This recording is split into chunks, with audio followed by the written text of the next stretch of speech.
ketika Megawati maju menjadi presiden, isu bahwa karena dia seorang perempuan dia tidak bisa menjadi hakim itu juga ada.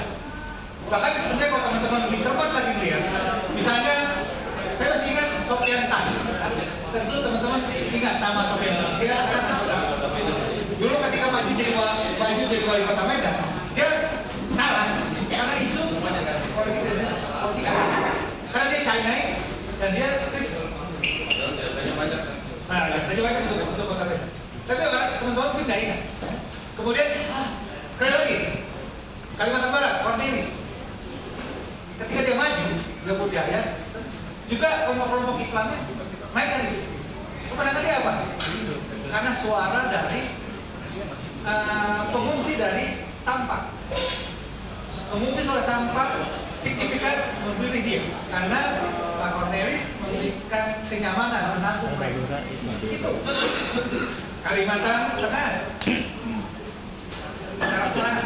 Itu pun juga digoyang. Untung Dayak di sana. Yang uniknya lagi misalnya kalau teman-teman ingat wali kota Kupang, Tony Abdul, dia justru sebaliknya.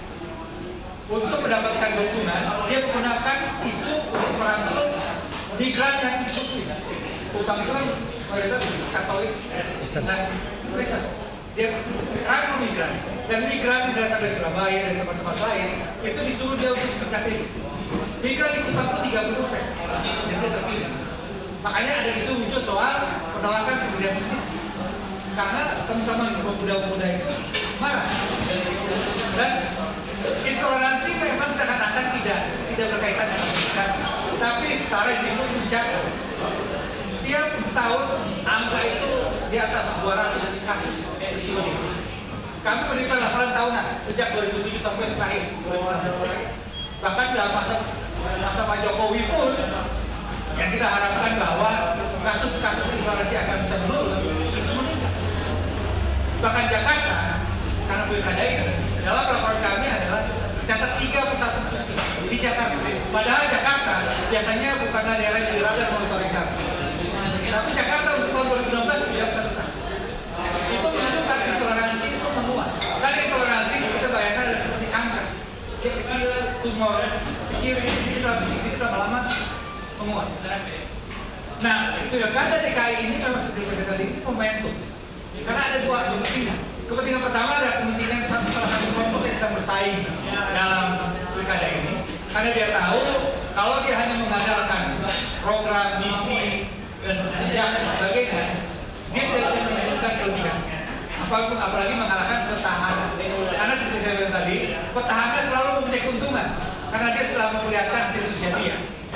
Kalau tidak buruk-buruk amat, selalu ada kans bagi dia untuk menang. Lihat saja pilkada. Petahana itu selalu 90% menang. Kecuali dia buruk-buruk banget, pasti dia kalah. Karena itulah kontestan yang sedang bersaing harus mencari cara lain. Yaitulah dia gunakan isu politik identitas untuk menyudutkan petahana. Dan kebetulan saja ada kelompok-kelompok intoleran, kelompok-kelompok radikal yang memang tujuannya adalah ingin mengubah dasar-dasar negara kita. Kita semua tahu lah siapa itu. Dan saya bilang tadi, kelompok-kelompok ini tidak ingin selalu mengikuti demokrasi, mengikuti pemilu, mengikuti parlemen, karena mereka sadar betul mereka tidak punya kans untuk menang dalam melalui pemilu. Jalan satu-satunya mereka meraih kekuasaan adalah situasi politik tidak stabil, terjadi kekacauan, mereka bisa ambil di tengah-tengah, merebut kekuasaan, itu yang terjadi. Kalau lewat pemilu, nonsense. Sehingga yang paling utama adalah menciptakan situasi politik tidak stabil dan terjadi di Timur Tengah.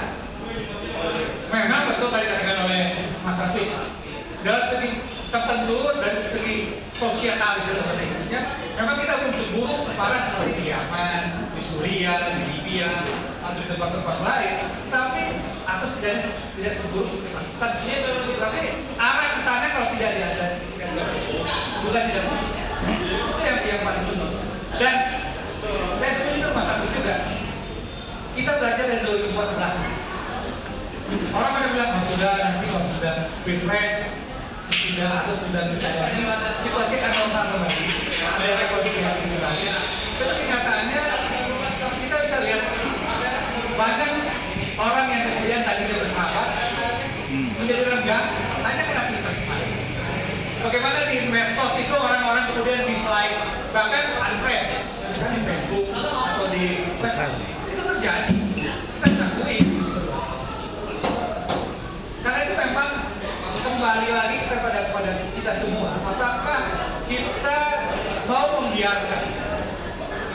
kecenderungan ini terus menguat, di mana intoleransi, menurunnya rasa menghargai perbedaan, kemudian menguatnya egoisme keagamaan, itu maukah kita cari cara untuk melawan itu? Kalau tidak, ya situasi akan lebih memburuk.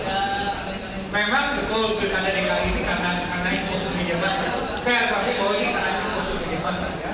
Karena misalnya kami aja, misalnya saya aja misalnya, saya besok Reuters wawancara. Sore ini dari Sweden langsung ingin telepon. Karena semua orang luar negeri ingin tahu bagaimana perkembangan politik di Indonesia. Karena Jakarta ini seakan-akan berdiri, ya tadi jarum jatuh aja orang semua ribut. Apalagi Indonesia bagi negara-negara maju ini adalah proyek dari Islam yang damai, Islam yang bisa merangkul semua.